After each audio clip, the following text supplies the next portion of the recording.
junto a nosotros en esta presentación de lo que es la oferta electoral con destino al Parlamento de Asamblea Uruguay, nuestra lista 21-21. La verdad es que esa presentación es integral y me refiero en este momento a las dos cámaras, tanto al Senado como a la Cámara de Representantes.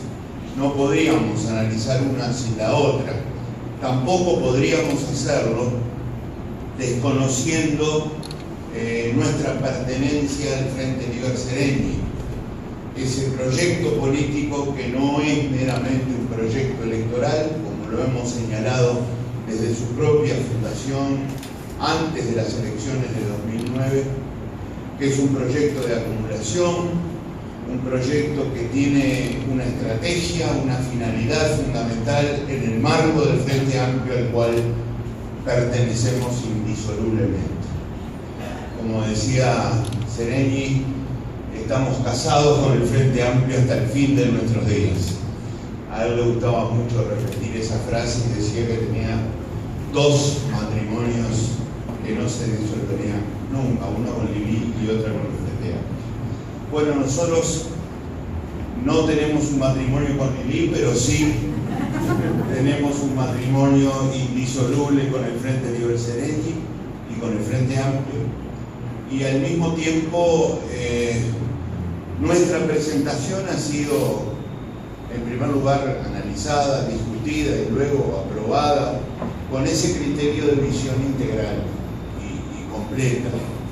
Por eso, no solo queremos hablar hoy de la lista de diputados de Montevideo, a la que se va a referir con más detalle que yo Carlos Varela, que la encabeza, sino precisamente teniendo en cuenta la presentación esta que llamamos integral y que comienza por una lista del Senado que compartimos con las otras fuerzas del Frente Liber Seregni, porque es nuevamente por segunda vez una lista única al Senado, lo cual es un signo muy fuerte de acumulación política y de señal de importancia precisamente a los aspectos que tienen que ver con la sustancia política y no meramente con la circunstancia electoral.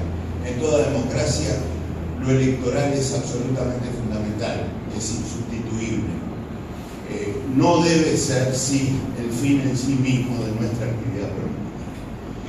Nosotros, los Frente Amplistas, desde el 5 de febrero de 1971, sabemos que no hemos nacido para ganar elecciones, sino para transformar el Uruguay.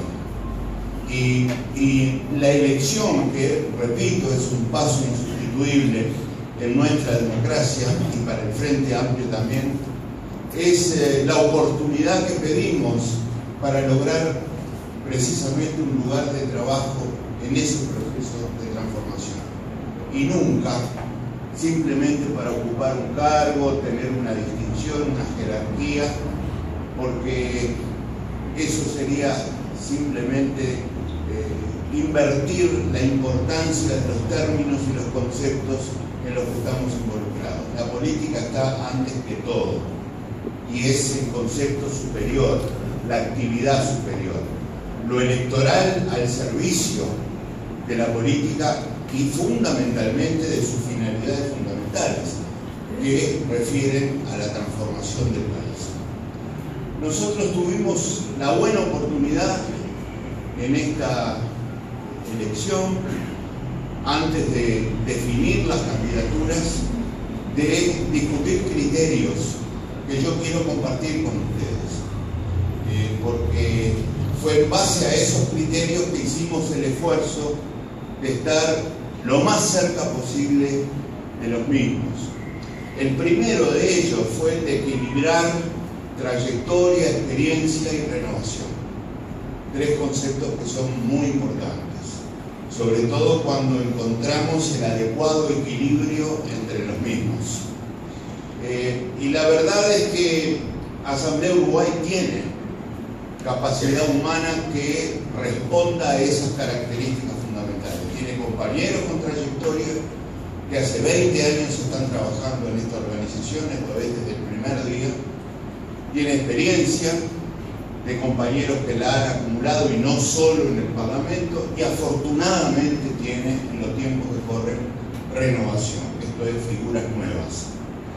Esa renovación para nosotros tiene al mismo tiempo dos referencias muy importantes, que las entendemos necesarias ya no solo a nivel político y de los sectores políticos, sino también a nivel nacional, como son las que refieren al género y a las generaciones. Esto es luchar y trabajar porque, en primer lugar, la mujer tenga una situación lo más equitativa posible con los varones. El ámbito político es uno de los ámbitos absolutamente claros de desigualdad y desequilibrio en este país, no es el único. Deberíamos empezar por el laboral, por el familiar, por el social y por supuesto el político también. Entonces queremos, a partir de las normas que nos hemos dado, que son normas un tanto tacañas, diría yo, no solo por el tema de la cuota expresada cuantitativamente, sino por el hecho de que se ha votado eso solo para estas elecciones, lo cual hace que el país tenga entre sus tareas la de discutir qué va a hacer después de estas elecciones con la cuota de género. Sabido es cuál es la posición de las mujeres, que quieren, obviamente, y con toda justicia, pasar de la cuota a la paridad, porque ese es el objetivo y la gran finalidad que tiene. Pero debe quedar claro que uno de los criterios de renovación es el que refiere el género. Y por eso Asamblea Uruguay está presentando no solo una oferta electoral que respeta la cuota, yo creo que hemos ido un poco más allá y hemos buscado por todos los medios superarlo. Y basta mirar las listas para darnos cuenta que no estamos en el piso de la cuota, sino un poco más arriba. Y el segundo criterio es el generacional, es decir, abrirle las puertas a las personas más jóvenes que, junto con la trayectoria y experiencia de otras, pueden aportar esa savia nueva, esa frescura, esa manera absolutamente distinta de ver las cosas por necesidad, porque el mundo va cambiando, el país va cambiando y naturalmente las edades más jóvenes se adaptan con mayor rapidez, mayor profundidad y mayor riqueza a la lectura de esa realidad cambiante. Y por eso un segundo criterio de renovación tiene que ser el generacional. Y también estamos haciendo un esfuerzo para progresar en ese sentido en un país que, al igual que en el terreno del género, no es un país fácil para la gente joven. Y la prueba está que a veces llamamos jóvenes a veteranos bastante avanzados, ¿verdad? Lo cual algo quiere decir. Quiere decir que nuestro listón no está muy arriba, está bastante abajo en cuanto a la clasificación de jóvenes y veteranos. Pero así es el país, y eso también hay que tenerlo en cuenta. También hay que tener en cuenta entonces que la renovación generacional está operando en un país donde la estructura demográfica no ayuda, tampoco en este sentido. Pero hay que hacer el esfuerzo, hay que dar testimonio, señales de adhesión a este criterio de renovación, y creo que en la medida de lo posible lo estamos dando. Otro criterio fue el de la formación de equipos, en la medida de lo posible, porque esto no es fácil.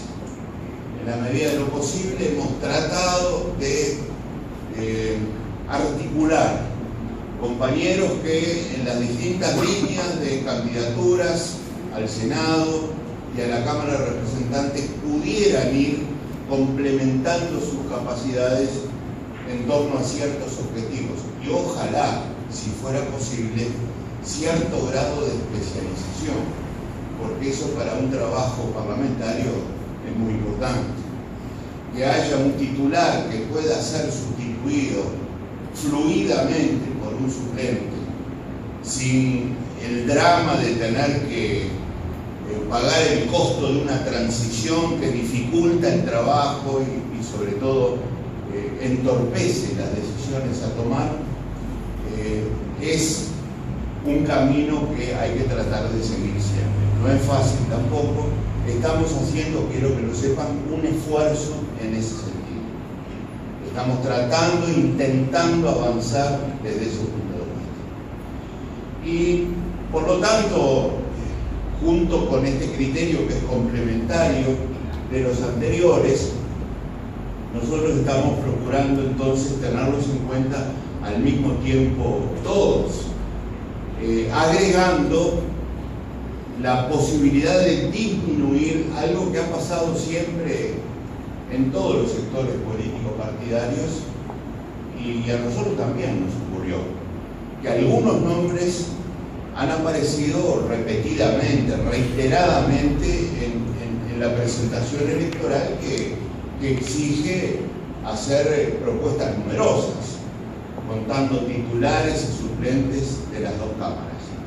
Bueno, como criterio final hemos agregado la necesidad de reducir al mínimo esas reiteraciones. Esto es que un compañero pueda estar en las dos listas o una compañera en las dos listas o en más de una responsabilidad, como nos ha ocurrido en el pasado. No con intenciones negativas ni mucho menos, sino porque nos hemos visto obligados a veces a hacerlo. En este caso hemos tratado de evitarlo deliberadamente. ¿Por qué? Porque eso aumenta las posibilidades de funcionamiento de los otros criterios y abre más posibilidades de participación a compañeros nuevos y compañeras nuevas que puedan de alguna manera sumar su esfuerzo al que estamos haciendo quienes trabajamos en Asamblea Uruguay desde hace tiempo. Es con esos criterios, digamos, que nosotros estamos presentando esta lista 21-21, que como les decía,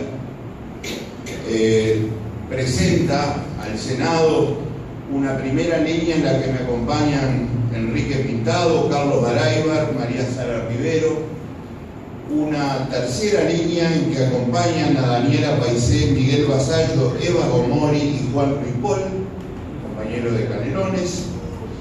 Luego una quinta línea en la que a Jorge Orrico lo acompañan Jorge Sass, Adriana Marrero y Milton Antoniazza. Y luego siguen otros compañeros y compañeras. Me gustaría nombrarlos a todos, no es posible. Simplemente estamos haciendo una presentación sintética de quienes ocupan las primeras líneas, pero debe entenderse que esos compañeros representan a todos los que integran la lista. Y luego es en esa lista del Senado también que hay algunas presencias emblemáticas de sectores sociales muy queridos, como la militancia sindical, la música, el arte. Y en ese sentido tenemos nada menos que a Betel Sereni integrando nuestra lista al Senado en los lugares simbólicos y emblemáticos que se destacan especialmente a la hija de nuestro querido general. Destaco también a Jorge Nasser, representante destacado de nuestra música popular. Destaco a Gerardo Bugarín, que es el gerente del cuerpo de baile del Sodre, orgullo nacional desde hace un tiempo, ¿verdad? Destaco a Luis Higuini, figura histórica del movimiento sindical, y quiero precisamente mencionarlo explícitamente a Elida Giancarelli, pianista de primer nivel de nuestro país, que está desde la primera hora en la Asamblea Uruguay. Son 20 años de Elida, no solo tocando el piano maravillosamente, sino perteneciendo a Asamblea Uruguay, cosa que apreciamos muchísimo.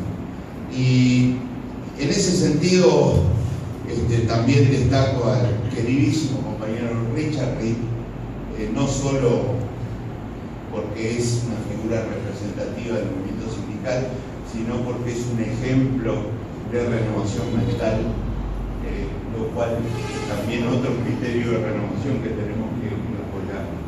Richard está representando y promoviendo ideas y conceptos nuevos en el movimiento sindical, y es un orgullo para nosotros tenerlo aquí en la presentación de la lista de Asamblea Uruguaya. Como les decía, Carlos va a presentar a quienes integran la lista de diputados de Montevideo, pero aquí los primeros lugares me están acompañando: Gerardo Rey, Alfredo Asti, Berta Sanseverino, Carlos Varela, Andrés Escaliora, Silvana Corozzi, perdón, y a quien ya presenté, que son Jorge Rico y Daniela Paisé, que integran la lista del Senado. Nosotros estamos contribuyendo con esta propuesta a la selección de elencos gobernantes, elencos en los que el Parlamento habrá de jugar un papel fundamental, es parte esencial del gobierno, junto al Poder Ejecutivo y a los otros ámbitos de la administración pública,